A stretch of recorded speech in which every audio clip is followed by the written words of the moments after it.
Waalaikumsalam. Alhamdulillahirrahmanirrahim. Wa bihi nasta'inu ala umuri dunya waddin. Asyhadu an la ilaha illallah wahdahu la syarika lah. Wa asyhadu anna Muhammadan abduhu wa rasuluhu wa la nabiyya ba'dah. Adalah mana balagha risalah wa nasaha ummah wa jahada fillahi haqqa jihadi hatta atahu yaqin. Tarakana ala al-mahajjatil bayda lailuha kanahariha la yazigu anha illa halik. Allahumma shalli wa sallim ala nabiyyina Muhammadin wa alihi wa sahbihi wa sallim. Allahumma subhanaka la ilma lana illa ma 'allamtana wa 'allimna ma yanfa'una wa zidna ilman. Allahumma rabbana atina fid dunya hasanah wa fil akhirati hasanah wa qina adzabannar. Amin ya rabbal alamin. Amin. Masyaallah. Ini pada kemana ini? Ada berkurang. Biasa malam Jumat, malam Senin, subuh Jumat, subuh Senin ini. Ini gejala pada safar ya. Akhir minggu dan awal minggu. Mudah-mudahan Allah SWT memberikan kita taufik kepada kita semuanya dan inayah. Hari ini kita akan melanjutkan kitab fikih siasah. Fikih siasah atau fikih politik. Kenapa kita mesti bahas ini? Ya karena itu inherent dalam agama kita. Karena itu menempel dalam agama kita dan tidak dapat dipisahkan. Ya, agama dan politik itu tidak dapat dipisahkan. Justru istilah pemisahan itu baru ada zaman sekarang saja. Zaman dulu ya beragama ya berpolitik, berpolitik ya beragama. Nggak ada yang namanya ini ke apa politik, ini agama, ini kekuasaan, ini agama, nggak ada.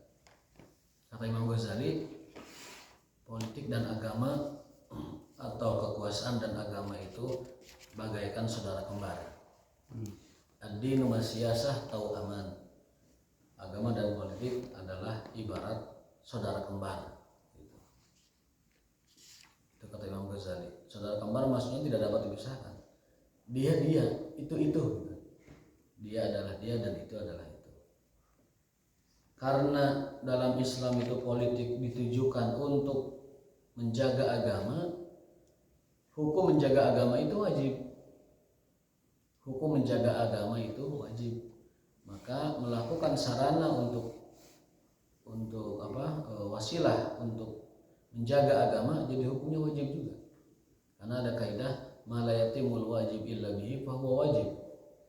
Sesuatu yang kalau tidak dengan itu yang wajib tidak dapat dikerjakan, maka yang itu hukumnya jadi wajib. Kalau ada kewajiban, kemudian ada sesuatu yang kalau tidak dilakukan, yang wajib tidak dapat ditegakkan, maka hal yang dilakukan itu jadi wajib hukumnya. Memahami Quran wajib. Maka melakukan hal yang bisa kita memahami Quran jadi wajib hukumnya. Belajar tajwid, belajar tilawah. Bagi yang sudah tilawah tajwidnya bagus, belajar tafsir. Bagi yang tafsirnya sudah bagus, belajar mengamalkan dan lain sebagainya. Sholat wajib, maka segala hal yang menunjang sholat itu terlaksana, maka hukumnya wajib. Wajib beli sarung, wajib beli baju koko, wajib menutup aurat itu wajib ditutup ketika sholat. Maka hal yang dapat membuat kita melaksanakan wajib menutup aurat jadi wajib. Akhirnya beli pakaian jadi wajib, beli baju menutup aurat jadi wajib dan seterusnya. Jadi segala sesuatu yang wajib jika tidak itu dilakukan maka menjadi wajib hukumnya. Kaidahnya ma la yatimul wajib illa bihi fa huwa wajib. Kemarin kita baru membahas bab pertama ya, yang baru 2 baris kalau nggak salah. Jadi sekali lagi yang namanya kekuasaan, yang namanya politik, yang namanya bernegara, berkuasa begitu, itu adalah tugas dari peran kenabian. Jadi nabi itu selain bertugas sebagai peran keagamaan, juga nubuwah itu, kenabian itu berperan sebagai kekuasaan juga. Al-imamatu mawdu'atun li khilafati nubuwah. Kepemimpinan diadakan di dalam Islam sebagai pengganti peran kenabian sepeninggal Rasulullah SAW. Kalau peran keagamaan itu di tangan ulama. Al-anbiya, al-ulama'u warasatul anbiya. Para ulama adalah pewaris para nabi. Lam yuwarisu dinaron wala dirhaman. Para ulama tidak mewarisi dinar dan dirham dari Nabi SAW. Wa inna ma warasul ilma, tapi mereka mewarisi ilmu. Faman akhadahu faqad akhadha bihadzin wafirin. Barang siapa yang mengambil ilmu dengan banyak, maka dia mengambil bagian warisan Rasul paling banyak. Jadi ulama itu pewaris para nabi. Mereka mewarisi ilmunya, bukan dinar dirhamnya. Maka barang siapa yang paling banyak belajar ilmunya, dia paling banyak dapat warisannya. Alhamdulillah kita di sini tiap hari belajar ilmu, tiap pagi, tiap subuh. Berarti kita banyak mengambil bagian dari peninggalan warisan Rasulullah SAW. Mudah-mudahan kita mengambil warisan Rasul seperti ini, dapat warisan Rasul, dapat berkahnya nanti.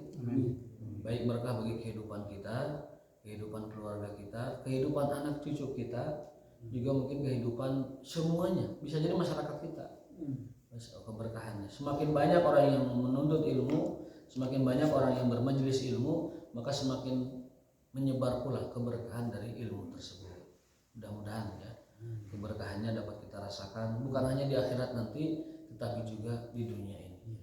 Ketenangan hati, sakinah ya, kemudian rahmat, kemudian berkah dan sebagainya. Hal itu sebagaimana janji Rasul SAW. Gimana janji beliau? Majtama'a qaumun fi baitin min buyutillah. Kalau suatu kaum itu berkumpul di majelis ilmu, yatluna kitab Allah wa yatadurrusun. Mereka membaca kitab Allah, Al-Quran ataupun hadis Rasulullah, wa yatadarasunahu, dan mengkajinya. Bukan hanya membaca tapi mengkajinya. Yatadarasunahu. Apa kata Rasul, janji Rasulullah SAW? Illa nazalat alaihimus sakinah, kecuali akan turun kepada mereka sakinah, ketentraman. Makanya di antara tanda hati kita bersih itu kalau kita tentram duduk di majelis ilmu.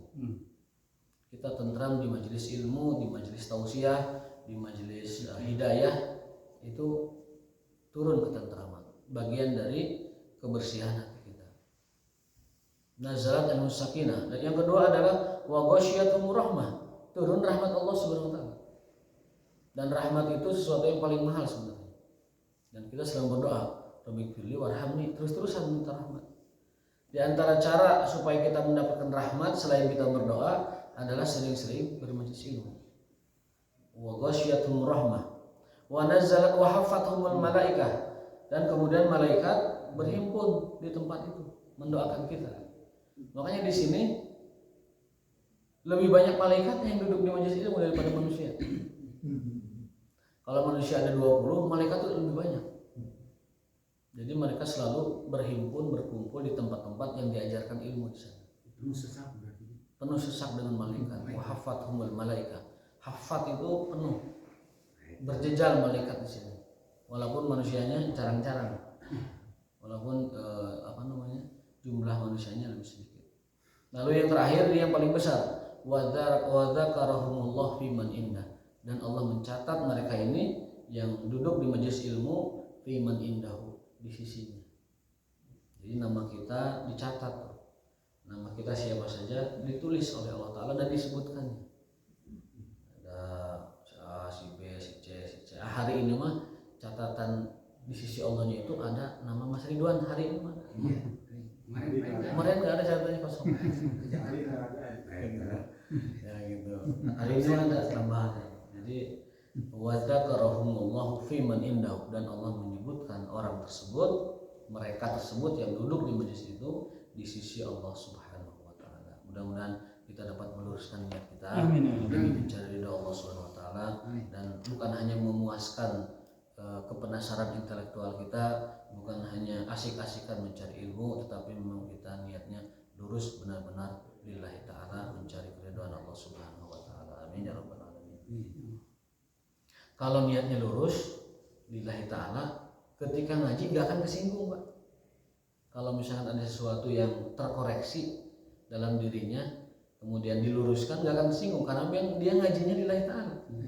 Dan niat memperbaiki diri, islahun nafs, kemudian lillah, kemudian ridho Allah SWT, dia tidak akan tersinggung karena memang mencari ilmunya demi memperbaiki apa yang ada pada diri kita, dan Allah Subhanahu wa taala.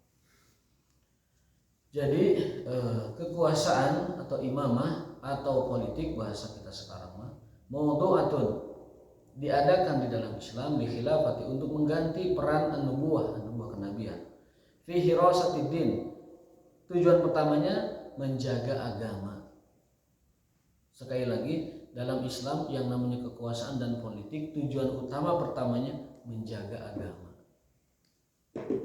Baru yang kedua wasiyasatid dunya. Fi hirasatid din wasiyasatid dunya. Yang kedua baru mengurus urusan dunia, urusan hamba-hamba Allah, urusan manusia. Nah, kebanyakan sekarang yang diperankan oleh semua kekuasaan di muka bumi, kebanyakan sekarang, tapi tidak semua, itu yang kedua saja, siyasatid dunia. yakni mengelola, mengurus, kemudian mengatur ya, urusan-urusan manusia, urusan-urusan keduniaan. Tapi fungsi pertamanya hirosatuddinnya nyaris tidak ditegakkan. Betul. Nah ini kalau kita kembali merujuk kepada konsep Islam bahwa yang namanya kekuasaan sejatinya tujuan pertamanya adalah hirosatuddin, menjaga agama, baru yang kedua mengurus dunia. Itu tugas pemerintah ya? Tugas pemerintah. Dan mereka akan diminta pertanggungjawaban oleh Allah tentang masalah ini. Saat Anda berkuasa, saat Anda punya kewenangan, otoritas, apa yang Anda lakukan? Gitu kan?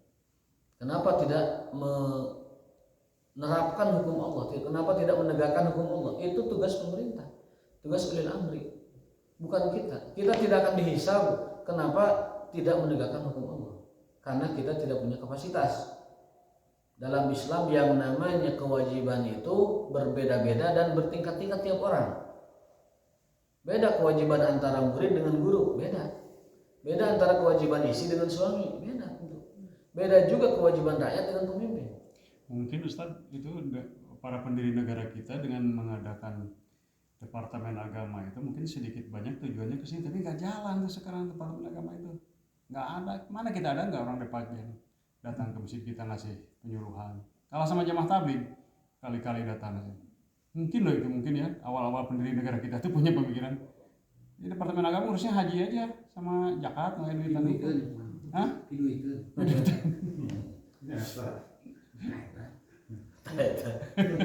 Termasuk ngurus haji. Ya saja. Pokoknya dua hal yang tidak dianggap radikal itu haji dan zakat. Wa abduha liman yaqumu biha fil ummati wajibun bil ijma', kan? Dan menegakkannya maksudnya kepemimpinan, adanya pemerintahan. Ini kita bicara secara umum dulu ya. Adanya kepemimpinan, adanya pemerintahan, adanya negara, hukumnya wajib. Tidak boleh satu hari pun umat Islam hidup tanpa ada orang yang mengaturnya. Tidak boleh umat Islam hidup sehari pun tanpa ada negara yang mengaturnya. Harus ada. Al-Imam Al-Ghazali juga mengatakan 60 tahun hidup di bawah kekuasaan orang zalim masih lebih baik daripada hidup satu hari tanpa kekuasaan. Saking pentingnya politik, kekuasaan. Hidup 60 tahun di bawah kezaliman masih lebih mending ketimbang hidup satu hari tanpa pemerintahan. Hukumnya wajib bil ijma', berdasarkan ijma' kaum muslimin. Karena madharatnya lebih besar kalau orang itu hidup tanpa pemerintah. Ini kita bicara umum, tidak bicara siapa-siapa, ini bicara umum. Bahwa seorang atau kaum muslimin hidup tanpa pemerintah satu hari itu madharatnya besar sekali. Maka adanya pemerintah yang mengatur urusan kaum muslimin hukumnya wajib dengan ijma kaum muslimin. Sampai dikatakan tadi 60 tahun hidup dengan orang zalim, dengan kezaliman itu masih lebih baik daripada hidup satu hari tanpa orang memimpin atau tanpa pemerintahan. Wa in shadda anhumul asam wa ikhtalafa fi wujubiha hal wajabat bil aqli am au bisyar'i. Hanya saja ulama berbeda pendapat. Ijma wajibnya punya pemerintahan itu apakah wajib sesuai dengan akal ataukah wajib menurut syariah? Wajib secara agama atau wajib secara logika, secara akal? Faqala ta'ifatun wajabat bil akli. Sebagian ulama berpendapat bahwa adanya kepemimpinan itu wajib berdasarkan akal, berdasarkan logika, berdasarkan rasional. Wajib adanya pemerintahan, wajib adanya kekuasaan. Lima fitiba'il uqala'i minat taslim li zaimin yamna'uhu minat tadhalum. Nah, ini pendalilannya, rasioningnya di sini.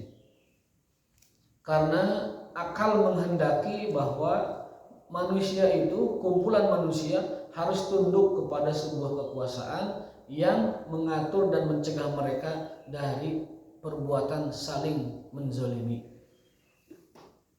Jadi adanya pemerintahan, adanya kekuasaan, adanya politik, tujuannya kenapa satu hari saja nggak boleh kosong dari pemerintahan? Karena kalau dibiarkan madaratnya besar, manusia akan saling menzalimi satu sama lain. Lebih baik dizalimi oleh penguasa daripada masyarakat saling menzalimi satu sama lain. Jadi liar. Maka pantas saja Imam Ghazali berkata seperti itu. 60 tahun hidup di bawah kekuasaan zalim lebih baik daripada satu hari tanpa ada kekuasaan. Karena kalau satu hari tanpa ada kekuasaan, bisa jadi seluruh manusia itu habis saling menzalimi. Barbar. Tapi adanya pemerintahan meskipun zalim, kehidupan manusia masyarakat akan terus berjalan. Kezalimannya terfokus. Jadi harus ada pemimpin. Iya. Jadi pemimpin itu wajib hukum bil ijma, malah disebut hukumnya wajib. Hukumnya wajib dan tidak boleh tidak ada. Menurut rasio atau menurut akal, kenapa demikian? Karena kumpulan manusia itu wajib tunduk kepada satu kekuasaan, satu pemimpin yang dapat mencegah mereka minat tadzalumi, dari saling menzalimi. Ya, sekali lagi, lima fittiba'il uqala'i minat taslimi li zaimin yamna'uhum minat tadzalum wa yafsilu bainahum fit tanazu'i wa takhasum. Juga dengan adanya pemimpin berarti ada pihak yang dapat memutuskan urusan persengketaan di antara manusia. Ada yang datang bersengketa dua orang, harus ada yang memutuskan. Nanti keputusannya bagaimana urusan lain, tetapi harus ada yang memutuskan dua perkara ini.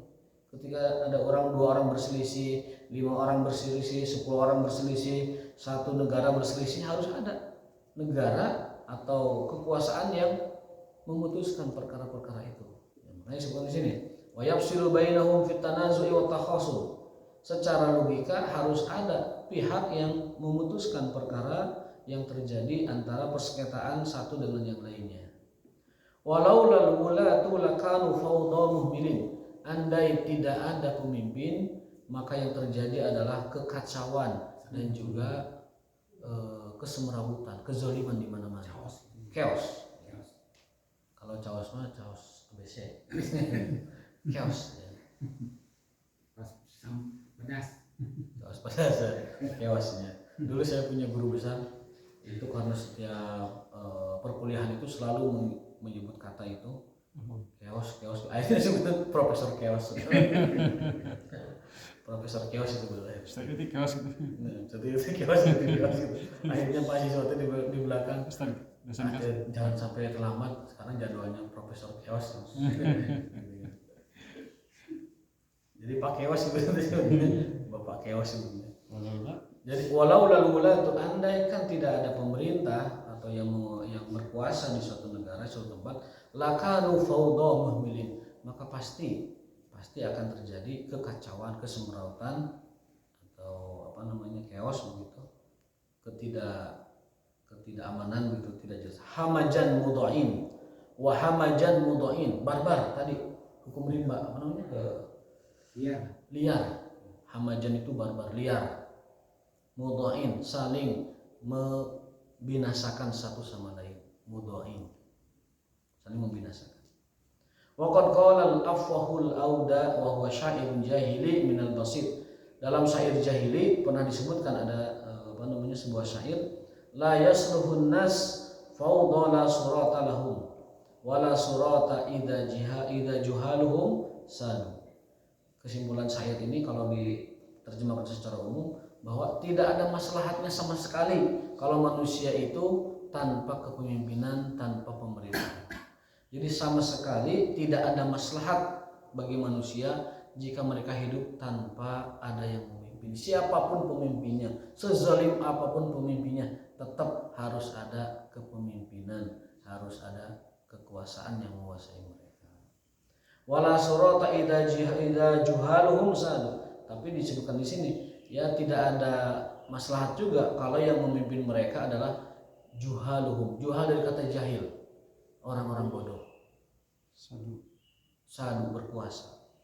Jadi tidak ada maslahat sama sekali kalau orang hidup tanpa kepemimpinan, dan juga tidak ada sama sekali kenyamanan jika penguasa mereka orang-orang bodoh. Jadi samimawan memang dua-duanya itu madorot, tetapi yang kedua tetap lebih baik. Meskipun pemimpinnya taruhlah jahil juhal, orang-orang bodoh, taruhlah zalim au zalimun, orang-orang zalim, zalama, tapi itu tetap lebih baik. Jahil juhal sama ya? Itu ya, jahil jamaknya juhal. Orang bodoh, orang dungu. Itu tetap lebih baik ketimbang tidak ada kepemimpinan, karena Jahil sama juhal satu akar kata. Satu akar kata. Bahlil sama Bahlul? Kalau itu satu akar kata juga. Satu akar kata. Karena dari akar kata yang sama. Wa qala ta'ifatun ukhra bal wajabat bisyar'i.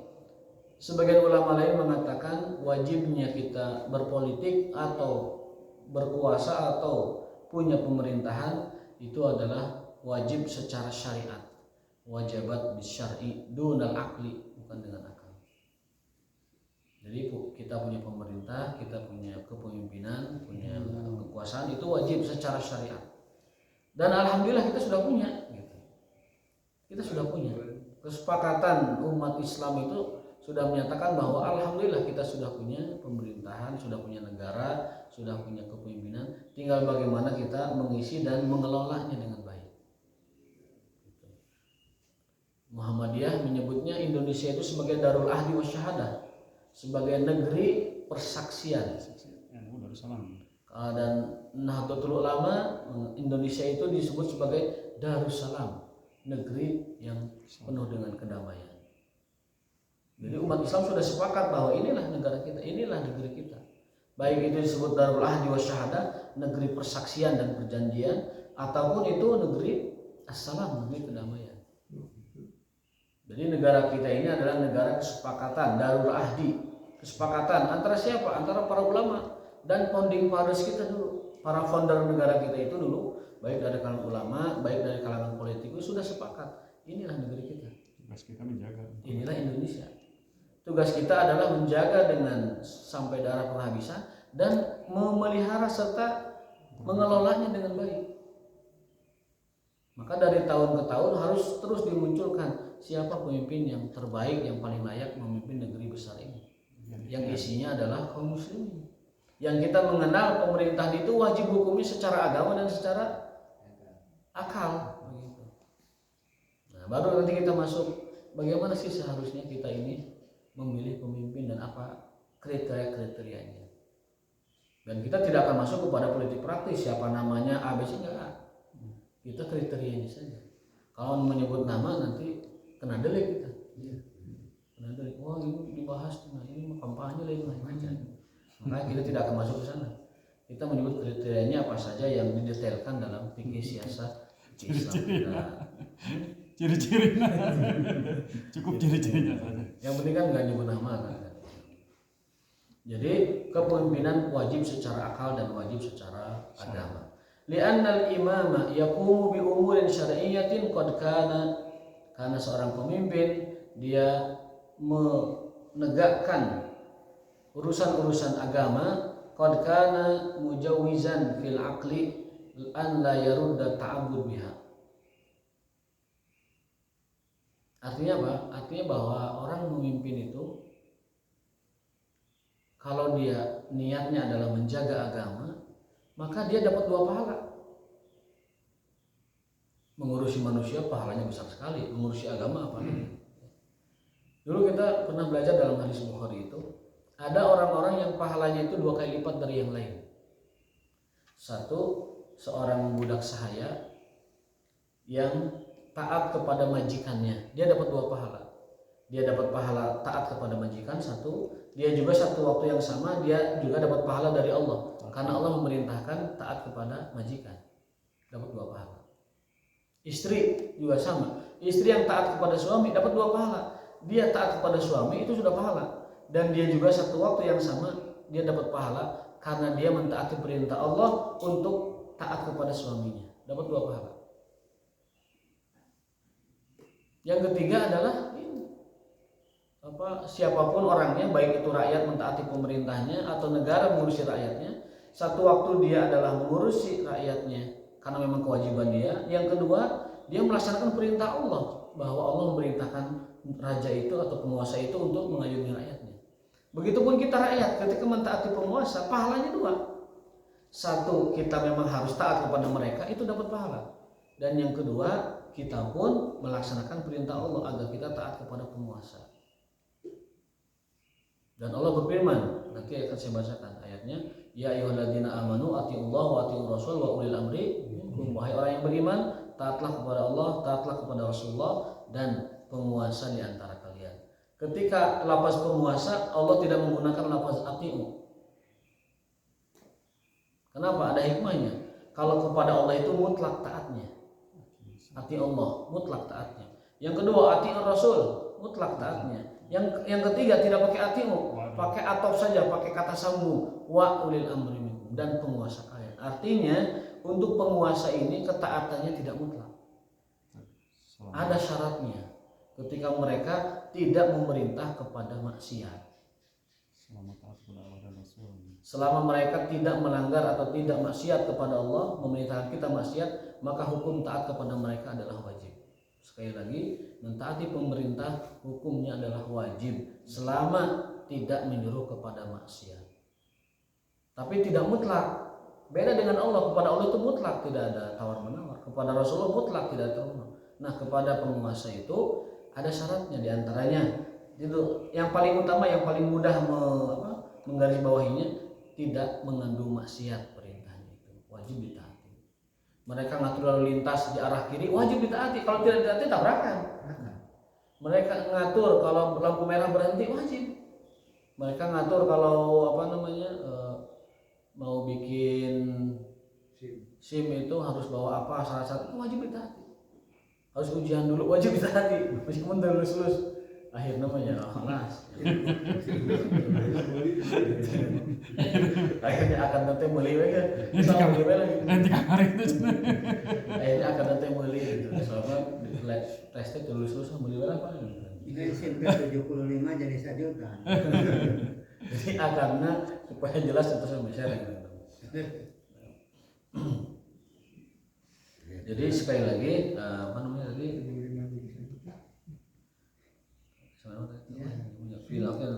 falam yakunil aqlu mujiban laha wa innama aujabal aqlu an yamna kulla wahid nafsahu minal uqala an tadhalum wa taqadum. Ini seperti poin yang di atas, bahwa akal itu kenapa mewajibkan adanya politik atau kekuasaan atau penguasa, karena memang itu adalah satu-satunya cara mencegah manusia saling menzalimi, saling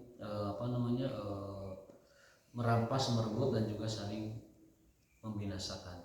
Itu tujuan politik secara akal. Wa ya'khudhu bi muqtadal adli fi tanasub wa tawasul fa yatadabbar bi aqlihi la bi aqli ghairihi walakin ja'a syar'u bi tafwidil umur ila walihi fid din. Nah, jadi semacam konsep itu bahwa pemimpin itu dia itu semacam wakil agama untuk mengurusi umat manusia gitu. Tafwid itu pendelegasian gitu, ataupun pelimpahan kewenangan. Agama memberi penguasa itu melimpahkan kekuasaan kepada mereka untuk mengatur urusan umatnya gitu. Makanya tidak heran zaman dulu mah pemimpin itu mengaku titisan Tuhan. Zaman dulu ya, pemimpin itu mengaku adalah wangsit atau mandat dari Tuhannya zaman dulu. Tapi sekarang sudah tidak berlaku lagi. Tidak ada pemimpin yang mengatakan seperti itu. Artinya sudah ketinggalan zaman kalau ada pemimpin mengaku bahwa dia adalah titisan Tuhannya, ataupun dia adalah dapat mandat dari Tuhannya. Yang paling logis itu ini kata beliau, apa itu? Pemimpin itu adalah orang yang dilimpahkan oleh agama kewenangan untuk mengatur urusan manusia, baik mengatur urusan agamanya maupun mengatur urusan dunianya. Maka tidak boleh ada perkataan pemimpin penguasa itu nggak usah ngurusin agama orang, jangan. Justru penguasa itu tugas utamanya ngurus agama orang. Penguasa itu dalam Islam tujuan pertamanya ngurusin agama orang. Kalau ada yang nggak sholat ditanya, siapa yang nanya? Pemerintah harusnya. Mana nanti sholat? Panggil. Gitu. Kenapa kamu tidak tidak menaikkan zakat? Ditegur. Orang ayatnya aja khudh min amwalihim, itu kan tugas penguasa. Khudh min amwalihim shadaqatan. Hai para penguasa, hai para pemerintah, khudh, ambillah itu kata perintah, fi'il amr. Yang namanya fi'il amr atau kata perintah itu membutuhkan otoritas. Dan otoritas itu kekuasaan yang dimiliki oleh penguasa. Maka Allah memerintahkan kepada para penguasa, hai para penguasa, ambillah itu zakat dari orang-orang kaya, berikan kepada orang miskin. Nah, di sini berarti pemerintah punya perintah dari Tuhan untuk mengambil zakat orang-orang kaya. Gitu. So, sekarang perintah ambillah zakat orang-orang kaya. Kalau itu tidak memiliki kekuasaan, mana bisa? Nggak bisa. Kita datang ke orang kaya ngambil zakatnya, nggak bisa. Lalu misalkan orang-orang di jalanan yang miskin datang ke rumah orang kaya, zakatnya Pak, zakatnya nggak bisa. Berarti itu pasti bahwa di balik kata khuz, ambillah, itu adalah sebuah perintah, kita punya otoritas mengambil zakat orang kaya kepada orang miskin. Kalau pajak bisa dianggap zakat nggak? Panjang bahasanya itu. Panjang bahasanya kerja sendiri. Zakat dagang Butuh waktu menjelaskan. Nah, yang jelas kesimpulannya, kalau menurut para ulama seandainya memang negara ini tidak punya pendapatan untuk mengelola negaranya, dia boleh menarik pajak dengan batas yang wajar dan manusiawi. Tetapi idealnya pemerintah itu punya sumber, punya pencaharian, punya pendapatan khusus untuk memenuhi kebutuhan penyelenggaraan pemerintahannya. Idealnya begitu. Dari hasil tambang, dari hasil ekspor impor, dari bisnisnya, dari segala macam sumber daya yang dia miliki, darat, laut, udara, itu harusnya dimaksimalkan, dikelola supaya bisa menghidupi pemerintahannya dan tidak perlu menarik pajak dari rakyat. Idealnya begitu. Karena dalam Islam tidak pernah mengenal istilahnya pajak. Dari zaman dulu nggak ada. Tetapi ulama punya terobosan karena memang situasi sudah begitu dan tidak bisa tidak begitu, akhirnya mereka mengeluarkan fatwa boleh negara menarik pajak dengan catatan memang karena negara tidak punya sumber pendapatan untuk mengelola pemerintahannya. Bangun jalan dari siapa? Kalau tidak dari pajak, ya kan? Bangun sarana dari siapa? Bangun jalan, bangun selokan, drainase semuanya. Kalau tidak dari pajak masyarakat dari mana? Sehingga pajak itu boleh, catatannya ketika negara tidak punya penghasilan untuk itu, tidak punya pencaharian untuk itu. Ya. Kalau diskusi dengan ustaz-ustaz di Hizbut Tahrir, itu jalan keluarnya udah ada semua. Hanya sayang tidak diberi kesempatan untuk, bahkan untuk diskusi pun tidak diberi kesempatan. Hizbut Tahrir tuh kitabnya udah urusannya gitu detail banget. Cara bikin sekolah, cara bikin universitas, menghimpun dana, tentara segala macam. Hanya sayang diskusi aja nggak diajak gitu. Padahal itu kan masukan ilmu seharusnya. Ini mungkin ayat 26 surat Al-Imran itu juga berdampak pada proses politik. Kulillahumma malikal mulki. Allah memberikan kuasa pada orang yang dikehendaki. Ini kan kaitannya dengan kekuasaan. Nah, cuman ini secara kasat mata ya, kita menghadapi itu ada satu proses politik yang tidak sesuai dengan kehendak Allah. Karena Allah memberikan kekuasaan sebenarnya kan menjalankan amanah. Betul, bahwa kita diberi kekuasaan oleh Allah itu untuk menjaga amanah. Dan itu kekuasaan itu adalah takdir anugerah Allah Subhanahu wa taala. Jadi bukan untuk yang lain-lain. Ada kaitannya pasti politikan ya dengan ayat tersebut. Yang jelas kalau catatan saya kepada tadi disebut oleh Pak Haji itu tadi memang banyak catatannya Apa contohnya? Karena mereka mengusulkan ide itu di sebuah negara yang sudah yang sudah ajeng, Darul Ahdi wa Syahadah, Darussalam yang sudah disepakati oleh umat Islam. Inilah negara kita. Dia mendatangkan dengan konsep baru, dengan entitas baru, dengan pemikiran baru, dengan konsep baru, dengan entitas baru, dengan lembaga baru gitu.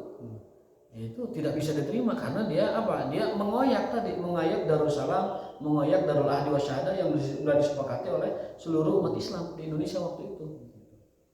Tapi Makanya tadi syar'i kan? ya, Katanya itu syar'i.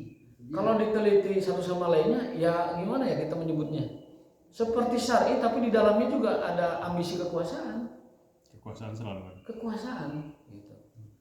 Jadi covernya memang syar'i tetapi di dalamnya tetap yang begitu modelnya itu adalah ambisi kekuasaan, ingin berkuasa. Sehingga para ulama, para cendekia melihat pemikiran itu, ini mah terlepas dari proses kasus politiknya itu, bahwasanya ini khawatir justru ini adalah kekuasaan yang akan masuk kepada kekuasaan yang sudah ada dan tidak dapat dipertanggungjawabkan ke depan, kemudian bagaimananya itu kita mempertaruhkan sebuah hal yang besar.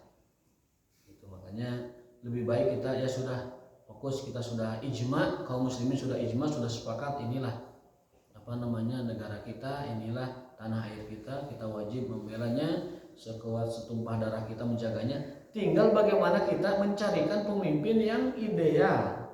Yang pertama, yang kedua bagaimana kita mengelola ini dengan baik sehingga lahirlah sebuah negeri yang Allah sebutkan baldatun thayyibatun wa rabbun ghafur, baldan aminan mutmainnah. Nah, itu yang kita tuju ke sana gitu. Loh Cinawi. Kemana Cinawi? Toto tentrem kertor harjo. Bro di juruk, bro di tengah imah. Ngelayar tengah imah teh kotok namanya. Ngelayar di tengah imah. Jadi itu tugas kita tuh itu, dan kita membahas politik itu tujuannya adalah supaya kita nanti punya pemahaman siapakah orang yang memenuhi syarat untuk memimpin, siapakah orang yang memenuhi syarat untuk memilih. Memilih itu tidak semua orang pada Islam ya. Ada syarat-syaratnya. Syarat orang jadi pemilih itu ada syaratnya. Tidak boleh dong orang, mohon maaf ya, seorang pelacur ataupun seorang pembunuh begal gerot disamakan suaranya dengan profesor ahli hadis misalkan. Kan tidak boleh sama. Nah, bagaimana itu kita bisa masuk hal seperti itu dalam sebuah rumusan supaya beda antara mohon maaf ODGJ yang tidak punya hak memilih dan tidak punya kecakapan memilih bisa sama suaranya dengan profesor ahli tata negara yang paham agama, kan pasti beda. Dengan pendeta. Nah, ini yang gimana caranya kita menginsepsi hal itu kepada rumusan yang sudah ada supaya masuk kepada pertimbangan mereka. Akhirnya mereka membuat rumusan. Oh iya, syarat memilih ini. Tidak cukup hanya syaratnya 17 tahun, tidak. Atau sudah menikah. Tetapi ada lain gitu, ada tambahan lain syarat memilih misalkan. Asal pengalaman. Ulah pada bisa napas hukum gitu. Jangan sampai punya napas boleh memilih, tidak. Nah, ini gimana caranya mengkonsepsi itu, gimana caranya supaya masuk secara konsep HAM-nya masuk, secara konsep kecakapannya masuk, secara konsep maslahat negaranya juga masuk gitu. Intinya mah ingin kita ini ada gimana caranya bahwa seorang alim berbeda suaranya dengan seorang yang jahil, dan itu sangat ditentukan oleh pemimpin tadi. Dan itu ada kebijakannya di tangan pemimpin yang begitu mengatur seperti itu. Supaya tidak liberal demokrasi kita kan begitu. Dulu zaman Bung Karno dasar Pancasila bisa ditarik jadi Nasakom. Zaman Pak Harto dasar Pancasila ditarik jadi P4. makanya itu fleksibel tergantung pemimpinnya. Pemimpinnya orang anak Islamnya bisa ditarik jadi sangat Islami sekali Pancasila. Betul, makanya tugas kita gimana caranya itu memasukkan ruh syariat, ruh agama ke dalam pemerintahan kita. Perlu kita ini orang-orang yang punya semangat Islamnya bagus, ilmu agamanya mumpuni, bukan hanya teriak-teriak saja, bukan hanya kami ingin ini, tapi tidak paham esensi dan substansi dari agama Islam itu sendiri. Akhirnya hanya Islam permukaan yang nampak. Tapi kalau kita punya orang-orang yang ilmu agamanya dalam, ilmu negaranya mumpuni, dia masuk ke lembaga pemerintah, masuk ke DPR, masuk ke pemerintah. Insya Allah dalam waktu yang tidak lama, spirit ataupun ruh dari syariat itu ada di negeri kita. Ya. Setiap peraturan ada ruh syariatnya, setiap kebijakan ada ruh syariatnya. Itu dapat dicapai kalau kita punya wakil-wakil ataupun pemimpin-pemimpin yang memahami itu dengan baik. Ini bagaimana mau menteriak-teriakan tadi seperti yang disuruh oleh Pak Haji itu menteriak-teriakan, tapi ahli agama aja nggak ada di situ. Gimana? Minimal ahli agama yang S1 nggak ada satupun.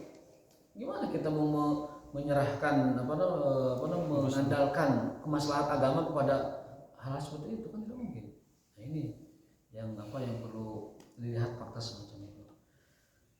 Wal akhir ya ayyuhalladzina amanu atiullaha wa atiur rasul wa ulil amri minkum. Fa farada alaina ta'ata ulil amri fina wa hum al-a'immah al-muta'ammirun.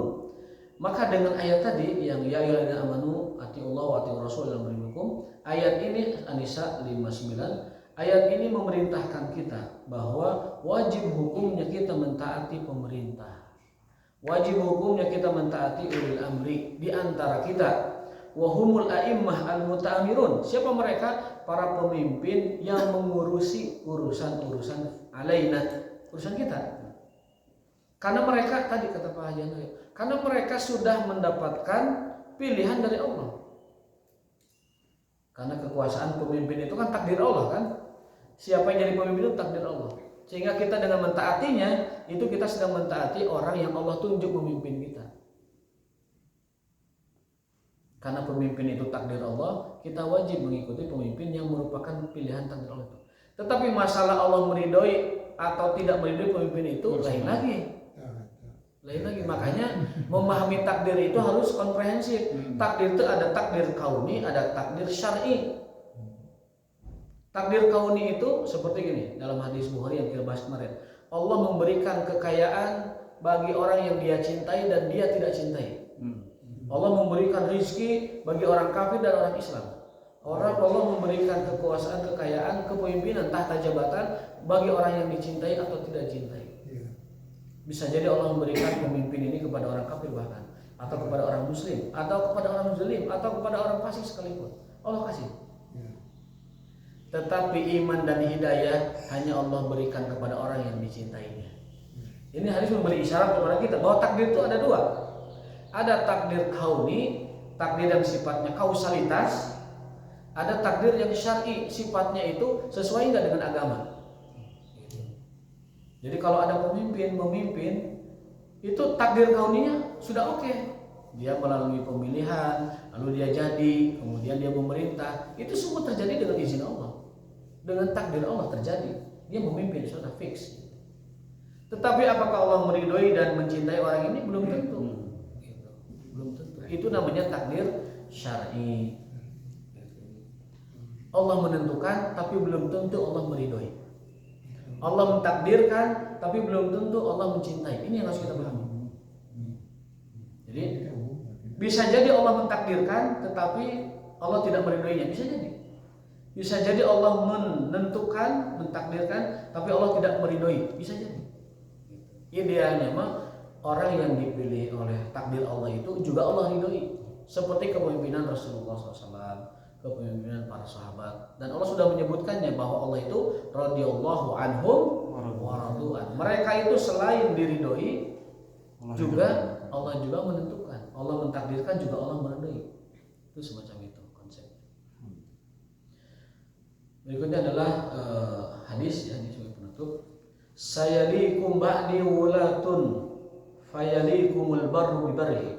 Akan datang kepada kalian para pemimpin sepeninggalku, kata Rasulullah SAW, pemimpin yang memimpin kalian dengan baik dan dia menebarkan kebaikannya. Wayalikumul fajir, dan nanti juga ada pemimpin yang fajir, pemimpin yang berdosa, yang zalim, dan dia memimpin kamu dengan kezalimannya. Fasma'u lahum wa ati'u, maka dengarlah mereka, taati, patuh mereka. Fi kulli ma wafaqal haq, taati mereka, patuhi mereka, dengarkan mereka. Fi kulli ma wafaqal haq, apa yang sesuai dengan kebenaran. Nah, itu garis bawahnya itu. Ya. Kata Rasul, sepeninggalku nanti setelah aku mati akan ada pemimpin yang zalim, dia memerintah dengan kezaliman. Ada juga nanti pemimpin yang baik, dia pun akan memimpin dengan kebaikannya. Maka kata Rasul, pesan saya, taati dan patuhi mereka selama mereka sesuai dengan al-haq, kebenaran. Ma wafaqal haqqa. Fa in ahsanu falakum. Kalau mereka baik, maka kebaikannya akan kalian rasakan dan juga jadi mereka jadi pahala. Kalau pemimpinnya baik, maka kalian akan mendapat kebaikannya dan mereka dapat pahalanya. Wa in asa'u, lalu kalau pemimpinnya buruk, maka kalian tetap dapat pahala dan mereka dapat dosanya. Jadi jelas sekali dalam konsep kita. Nabi SAW sudah sangat jelas dan sangat bijak sekali menuntun kita bagaimana kita hidup di masa setelah sepeninggal beliau.